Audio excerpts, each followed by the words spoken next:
அண்மை செய்தியை பார்க்கின்றோம். கன்னியாகுமரி மாவட்டம் அருமனை அருகே கேரளாவிலிருந்து உணவுக் கழிவுகளை ஏற்றி வந்த 5 லாரிகளை போலீசார் பறிமுதல் செய்திருக்கிறார்கள்.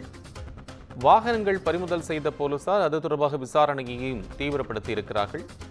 கேரள ஹோட்டல் கழிவுகளை ஏற்றி வந்த தொடர்பாக 9 பேரையும் கைது செய்திருக்கிறார்கள். ஏற்கனவே கேரளாவினுடைய திருவனந்தபுரம் மருத்துவமனையிலிருந்து, குறிப்பாக கேன்சர் மருத்துவமனையிலிருந்து கழிவுகள் கொண்டு வந்து நெல்லை மாவட்டத்தில் கொட்டப்பட்டது பெரும் பரபரப்பை ஏற்படுத்தியிருந்த சூழ்நிலையில் தற்போது தொடர்ச்சியாக நடவடிக்கைகள் தீவிரப்படுத்தப்பட்டிருக்கின்றன. விவரங்களை கூடுதலாக செய்தியாளர் பிரின்ஸ் வழங்கிட கேட்கலாம். பிரின்ஸ், இப்ப அந்த 5 லாரி பறிமுதல் செய்ய எப்படி இந்த தகவல் கிடைச்சது? அவங்களுக்கு எப்படி இந்த நடவடிக்கை மேற்கொண்டிருக்காங்க காவல்துறையினர்?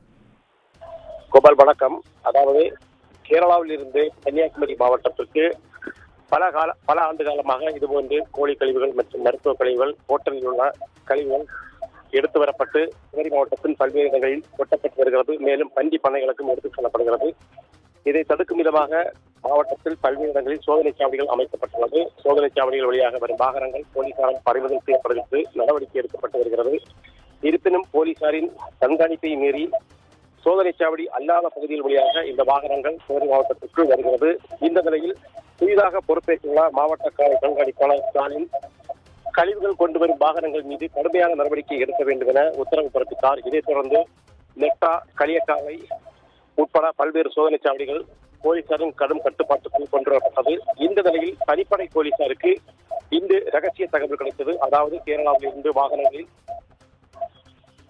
ஹோட்டல் கழிவுகள் கொண்டு வருவதாக தகவல் கிடைத்தது. இதைத் தொடர்ந்து பனச்சமூடு பகுதியில் போலீசார் வாகன சோதனை செய்தனர். அப்போது 5 கூண்டு வழிகள் அந்த வழியாக வந்தது. இதனை தடுத்து நிறுத்தி போலீசார் சோதனை செய்த போது அதில் ஹோட்டலில் உள்ள கழிவுகள் இருந்து தெரிய வந்தது. இதைத் தொடர்ந்து அந்த வாகனங்களை பறிமுதல் செய்து அருமனை காவல் நிலையத்தில் ஒப்படைத்தனர். பின்னர் போலீசார் இந்த இந்த ஹோட்டல் கழிவுகளை எடுத்து வந்ததாக கூறி சிதறால் பகுதியைச் சேர்ந்த கனகராஜ், மரவன்கூடு பகுதியைச் சேர்ந்த தினேஷ்குமார், ரத்னாபுரம் பகுதியைச் சேர்ந்த ஐயப்பன், கேரளா காட்டாக்கடை பகுதியைச் சேர்ந்த சைனு, கேரள மாநிலம் நெய்யாற்றின்கரை பகுதியைச் சேர்ந்த சாகுல் ஹமீது மற்றும் சிண்டோ, செருப்பானூர் பகுதியைச் சேர்ந்த பிஜு, திருட்டுவளை பகுதியைச் சேர்ந்த தர்ஷன், அசாம் மாநிலத்தைச் சேர்ந்த தௌஸ்ரக் ஆகிய 9 பேரை கைது செய்துள்ளனர்.